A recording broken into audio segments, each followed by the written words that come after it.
और मिले और मिले और मिले, ऐसी भावना जहां प्रस्तुत हो उसको आनंद कहते हैं। इसलिए ये एक पैरामीटर भी है नापने का। क्या नापने का? कि वास्तव में वृंदावन रस आपको प्राप्त हुआ है कि नहीं।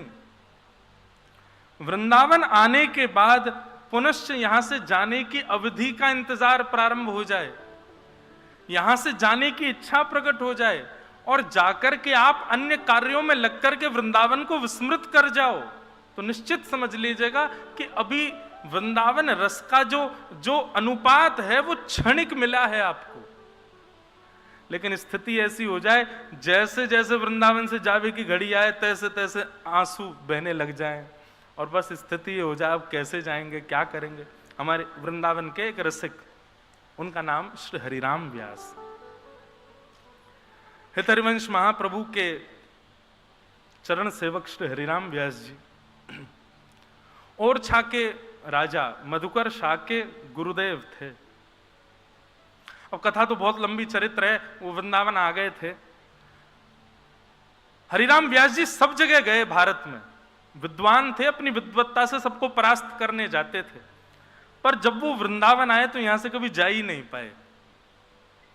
क्यों नहीं जा पाए, एक आध दिन कथा में हम कभी सुनाएंगे वो चरित्र भी। पर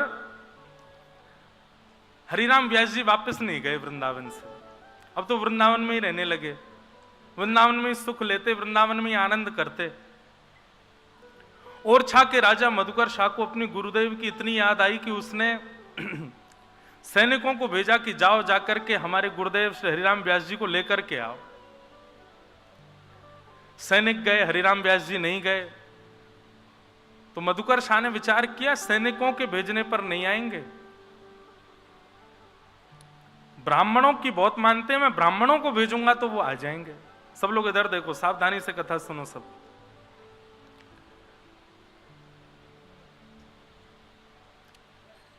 ब्राह्मण गए, ब्राह्मण आए, ब्राह्मणों का खूब सत्कार किया हरिराम व्यास जी ने, अपने आसपास बिठाया।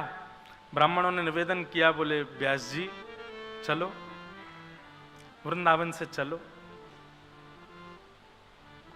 जैसे कोई वृंदावन से जाने की बात करता ना, तो हरिराम व्यास जी ये सोचते आज मुझसे अपराध क्या हुआ जो मुझसे किसी ने वृंदावन त्यागने की बात करी है। सोचो, स्थिति विचार करो हरिराम व्यास जी की। अच्छा, अगर कई लोगों के चित्त में ये भाव आ रही हो कि भाई ये व्यास जी कहीं ना कहीं ठाकुर जी से ज्यादा वृंदावन यश की महिमा गा रहे हैं, तो आप लोगों के मन में ये भेद आना एक दुर्भाग्यपूर्ण है कि आप वृंदावन को ठाकुर जी से विलग मानते। ये बात आप निश्चित मान लीजिए कि वृंदावन साक्षात श्यामा श्याम का मिलित स्वरूप ही है, ये कोई अलग नहीं है। इसलिए वृंदावन यश मैं गा रहा हूं, क्यों? क्योंकि वृंदावन श्यामा श्याम का रस बाहर गाया जाएगा, यहां तो वृंदावन का यश ही गाया जाए। उसी से किशोरी जी को सुख मिलता है, उसी से ठाकुर जी को सुख मिलता है। ऐसा समझो, श्री जी को सुख देने के लिए जहां जहां श्री जी विचरण करती हैं वहां वहां वृंदावन नहीं है, वो वृंदावन का रूप स्वयं श्री कृष्ण ही है। किशोरी जी चरण रखेंगी तो वहां की रज भी श्री कृष्ण है। किशोरी जी से छांव के नीचे बैठेंगी वो वृक्ष भी श्री कृष्ण है। किशोरी जी जहां बैठ करके श्वास भी ले रही है वहां की पवन भी श्री कृष्ण है। ऐसा श्री जी के पक्ष में है। और जहां ठाकुर जी विचरण कर रहे हैं वहां ठाकुर जी के विचरण के लिए वहां की रज श्री जी हैं, वहां का वृक्ष किशोरी जी हैं, वहां की वायु किशोरी जी हैं। श्यामा श्याम इस वृंदावन में नित्य विहार करते हैं। किशोरी जी के लिए श्याम सुंदर वृंदावन है और श्याम सुंदर के लिए किशोरी जी ही वृंदावन है। श्यामा श्याम का मिलित स्वरूप है श्री वृंदावन, ये कोई अलग नहीं है।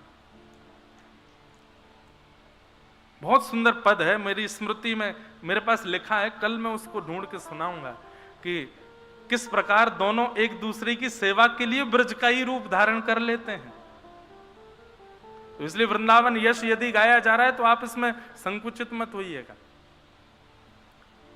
तो जैसे ही कोई कहता कि व्यास जी ओरछा वापस चलो, तो हरिराम व्यास जी चिंतन नेत्र बंद करके विचार करते, आज सवेरे उठने के बाद अब तक मैंने क्या अपराध किया जो मुझे वृंदावन छोड़ने की आज्ञा मिल रही है कहीं से।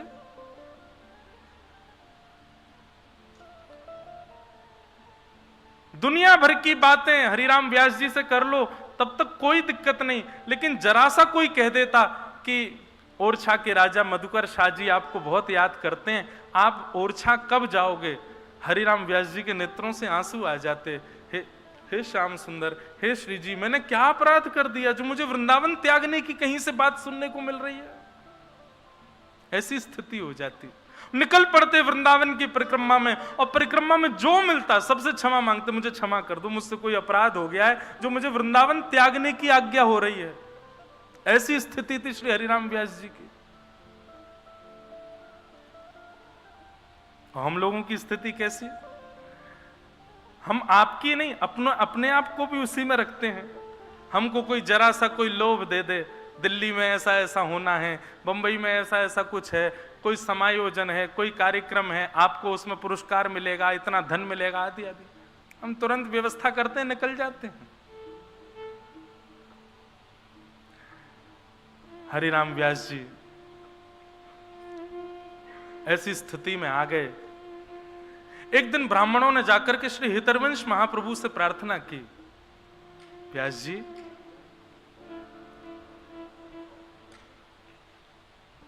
हमारे कहने पर तो हरिराम व्यास जी नहीं जाएंगे, पर आप आज्ञा कर दो, आप उनके गुरु हैं, कि वो ओरछा चलें। महाप्रभु जी बोले, भैया वृंदावन से उनको भेजना क्यों चाहते हो? तुम जानते हो वृंदावन से निकलने की बात भी कोई कह दे तो हरिराम व्यास जी परिक्रमा में चले जाते हैं, ऐसी स्थिति उनकी हो जाती है। ब्राह्मणों ने कहा, भगवान एक बात बताइए, हरिराम व्यास जी वृंदावन में रहेंगे, वृंदावन में सबका कल्याण हो चुका है क्योंकि वो वृंदावन रह रहे हैं। यहां पर हरिराम व्यास जी के रुकने से कितने लोगों का दुर्भाग्य हो रहा है कि वो वृंदावन रस से वंचित हैं। हरिराम व्यास जी ओरछा जाएंगे, यश गाएंगे, तो कितने लोगों का कल्याण होगा? आप इस बात को विचार कीजिए ना। महाप्रभु जी ने थोड़ा विचार किया और विचार करके कहा कि ठीक है, हरिराम व्यास जी को लेकर के आओ, हम उनको आज्ञा कर देंगे कि वो ओरछा चले जाएं। अब हरिराम व्यास जी तो बड़े आनंद में थे।